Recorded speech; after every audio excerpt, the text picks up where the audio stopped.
Good morning. We're here in snowy Reno, Nevada.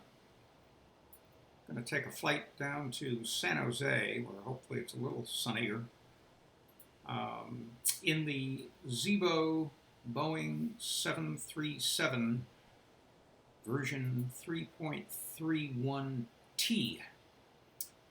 Latest and greatest, as far as I know, unless he's updated it again today. And this is going to be number 11 in my Hangar series, my favorite aircraft that I like to fly, an X-plane. It's going to be a little longer than the usual my Hangar series videos because I want to do a complete flight. There's a lot of folks that I know who fly this, and there's some questions they have about setup and FMCs and all that kind of stuff, and procedures for landing and whatnot. And not that I have the definitive answer by a long shot, but I do fly a lot, and I'm pretty much able to get this thing going. At least I thought I was until this week, but ran into a very interesting problem that if I have time I'll share with you. But before we do that, let's get into the aircraft. You can see the doors are open, and I've got the side door open. Passengers are pouring in. So let's get down to our little iPad here and turn on some ground services. First of all, connect the GPU, and then we can take a look at fuel, payload, and CG, which is a subject of interest yesterday that I went through. The payload's going to be 14,000 kilos. We'll just put 14. And the fuel, I've determined is about 6.5 kilos, 1,000 kilos. Put that in there. Now, the center of gravity, this is an interesting question. I have been taught to set up this airplane in order to make it reliable with this kind of weight configuration and this, whatever fuel configuration you want. And based on the amount of fuel you have, the center of gravity changes. And you need to then adjust the center of gravity to make it a percentage, if you will, in one way or the other. And the percentage that I've been told to make it was 18%. Now I am told that the designers of this aircraft actually made a default center of gravity which is usable and appropriate for just about every kind of flight condition you will have, short of absolutely full fuel, full passengers, full cargo, or none of the above. If you have those two conditions, and I'm exaggerating a little bit, if you have those two conditions, you may encounter some difficulty with the stability of the aircraft due to the weight distribution and the center of gravity. So, having said that, I'm going to go back to my tried and true method and put in a factor of minus 20, I think it's 26.7. Usually it's around 27. But with this weight of fuel, I found this number. And you want to put a minus in front of that to shift it to stern, to the back to the aircraft a little bit. And that gives, 18.1. All right, let's try 27 and see what we get with that. Minus 27. 18 on the button. Okay. So there you go. You can either do it this way, or you can just leave it alone. It'll fly. You'll be fine. Either way you like is fine. I enjoy doing this because it gives me something else to chew on. All right. We're coming up now to the upper panel. We can turn on the batteries. And I'm just going to walk you through the steps here without going through too much explanation of what these things are, because I don't want to spend a lot of time doing all this stuff. You've seen it before, many of you. So we're going to turn on the GPU. You can know that that's on by rotating that dial. I'll come down here and just put the engine start switches on to both. I'll put a logo light on, the position light to steady, and the wheel well so people can work around there. Then I'm going to come up here, and I'm going to rotate these two dials to the nav position. These are the iris setting dials. You can play with these guys up here if you want to, but they don't do anything in the Zibo. Same thing, same story as the ECG. You can do what you like to do. I don't bother with them. All right, from here I'm going to go down below and turn on some lights on a floodlight and then the center console panel light. Want to check our route. Our route today is going to be, let's see, I've got the SimBrief route. We'll go to Sky Vector. Our route today is going to be from here in Reno down to San Jose, doing the big long loop. The thing I'm interested in here is 110.9 is our frequency at runway 30 left in San Jose. 110.9. So let's dial that in. Go the other way. 110.90. Just to make that go over to the active side. The same thing over here. 110.90. And that's now done. While we're here, we can turn on the transponder to the TA position so that the tower can track us. Now we can come up here, and you notice we've got some fogging and icing going on in the windshield. What I'm going to do about that is come back up here to the upper panel, and I'm going to turn on the window heat. So those of you who've encountered this and are scratching your heads wondering why all of a sudden the window is all gray, it's not gray, it's actually icing that's going on the windshield. So you can take care of that by turning on the window heat, and gradually you'll see this start to thin out and go away as it melts. We can turn that off. We can switch our ND here to plan view, because now we're going to start programming the FMC. Clear out the scratch pad and go to FMC, and then from there position in it. Reference airport is KRNO, Reno. We're at gate B11. And if we go here and capture that GPS coordinate, we can put it in here, you will see our ND now come to life. From here we can go to the routes page. We've got KRNO in the scratch pad. We can just put it in there for origin, and KSJC is our destination. And let's see, the flight number today. What kind of flight number have we got here? Using the one we're mimicking is Southwest 2397. So SWA 2397 can go in there. The runway is going to be 16 right.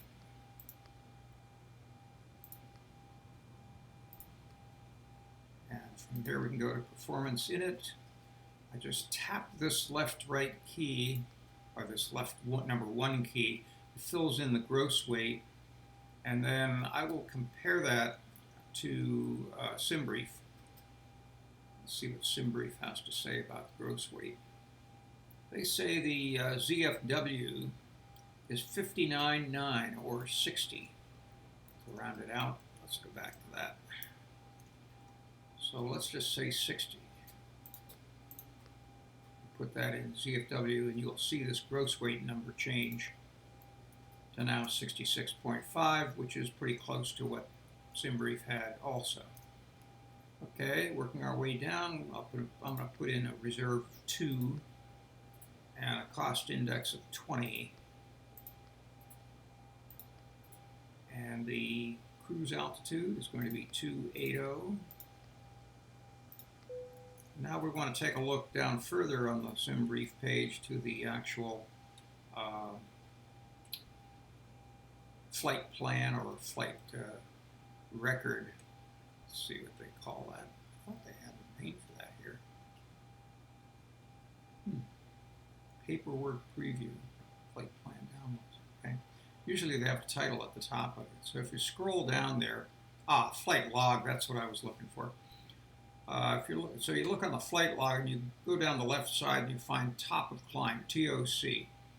What you're looking for here is the wind, speed, and direction at the top of climb. So in this case it's going to be 212 degrees, 20 knots. And this figure here is your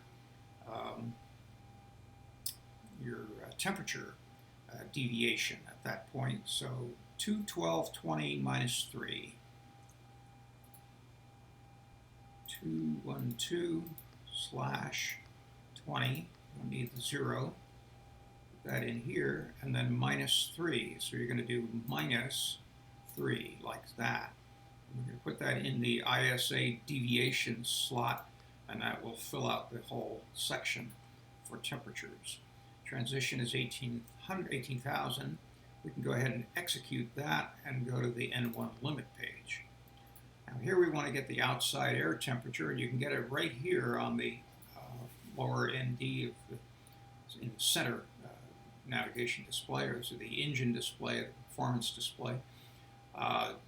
True air temperature is minus 1 degree centigrade, so you're going to first do a slash to get it on the right side of that slash, and then do minus 1. That fills that in. Now you can put in an SEL, it's not necessary. I usually put in 40 there.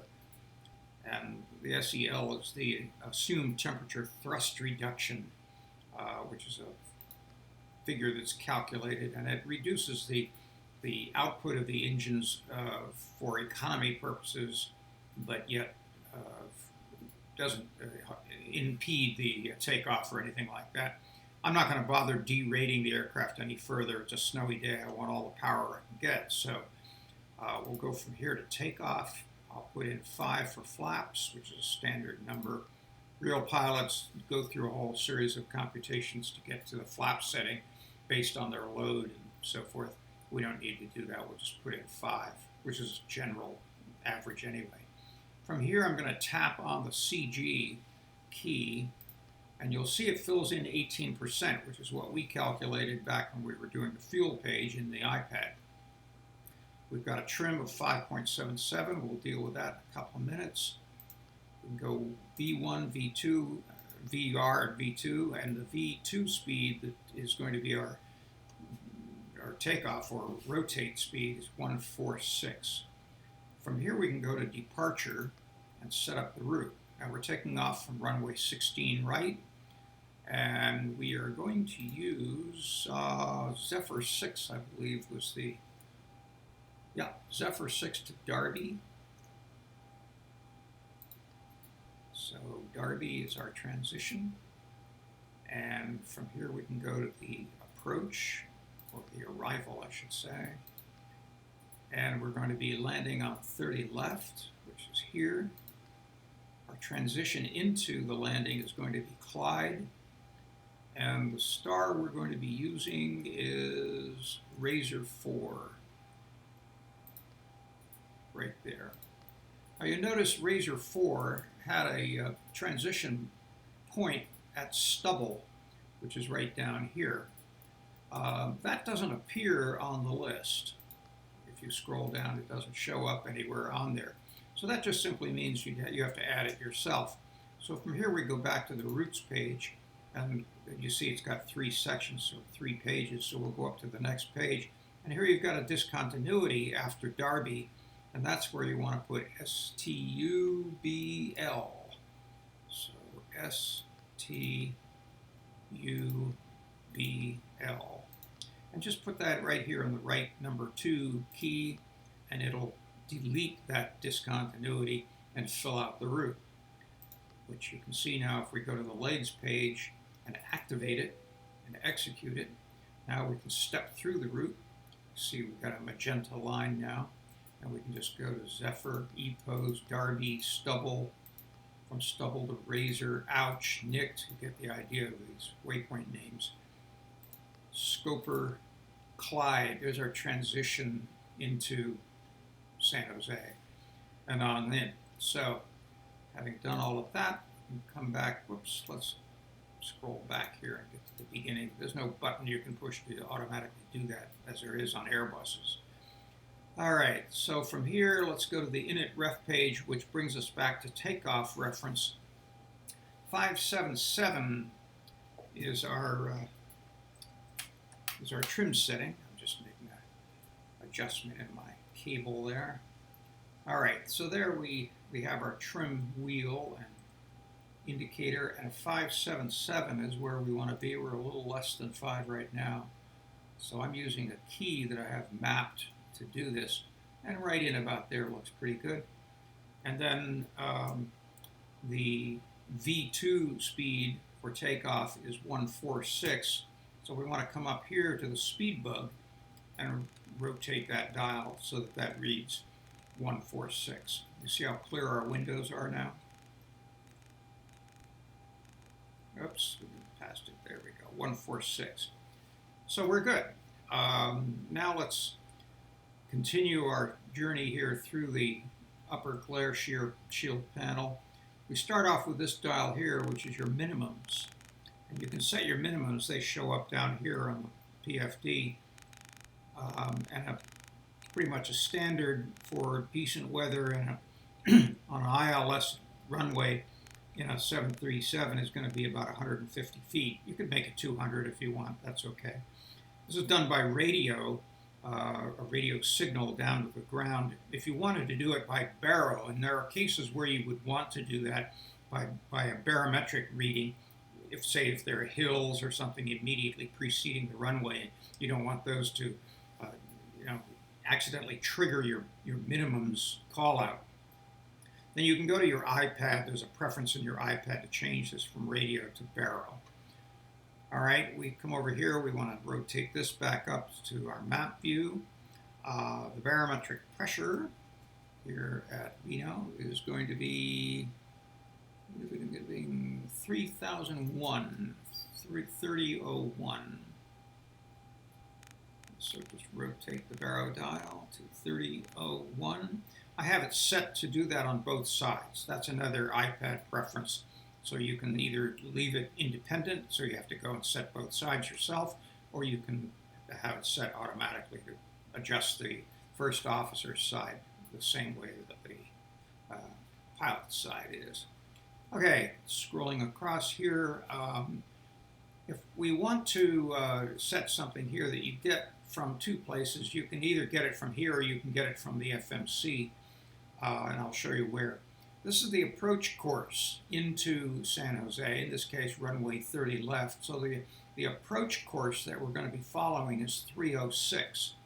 You need to dial that in on both sides. We can go the other direction. 306. And you need to dial it on both sides because you need to have both sides set up for auto landing. If they're not both set up, then your auto landing function won't work in this airplane. All right, our takeoff runway is going to be 16, and at Tahoe, we can look at the SID rather, which is Zephyr. There's Zephyr, and there's runway 16, and it says, excuse me, it says the angle is 164.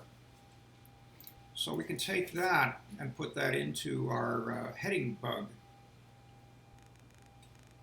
Scroll up here to 164, so we have a heading that's aligned with the runway. Now, having done all of that, and the last thing I should add we want to set is our altitude. You can either set 10,000 or you can do steps if you want to, or if you want to have ATC direct you. I just go ahead and plug in our cruising altitude.